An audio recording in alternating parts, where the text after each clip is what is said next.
이런 저출생 원인 가운데 하나로 집 문제가 꼽힙니다. 정부가 아이를 낳는 집에 우선적으로 집을 주고 대출 규제도 줄여주기로 했습니다. 최광호 기자가 보도합니다. 수도권을 중심으로 다시 들썩이는 집값.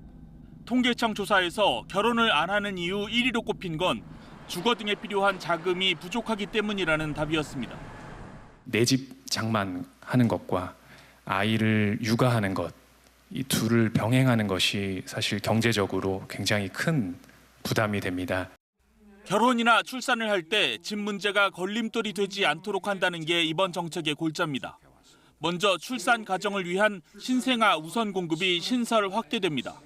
공공은 일반 분양분의 50%, 민간은 신혼특공 분양분의 35%를 최근 2년 안에 출산 등을 한 가정에 우선 공급하겠다는 겁니다.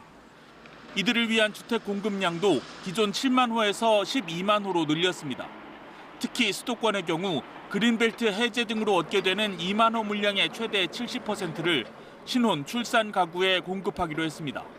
신혼부부 전세대출, 신생아 특례 자금대출에서 모두 부부 합산 소득 요건을 낮춰 자금 조달 부담도 낮췄습니다. 내년부터 3년간은 합산 소득 최대 2억 5천만 원까지 이 대출을 받을 수 있습니다.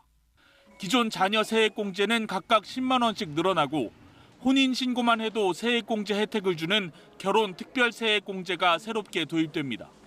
그간 결혼 관련 세제 인센티브가 전무했던 점을 감안하여 100만 원 규모의 결혼 특별 세액공제를 신설하여 또 혼인에 따른 일시적 2주택 보유의 경우 양도소득세에서 1주택자 간주 기간을 기존 5년에서 10년으로 확대하기로 했습니다. KBS 뉴스 최강호입니다.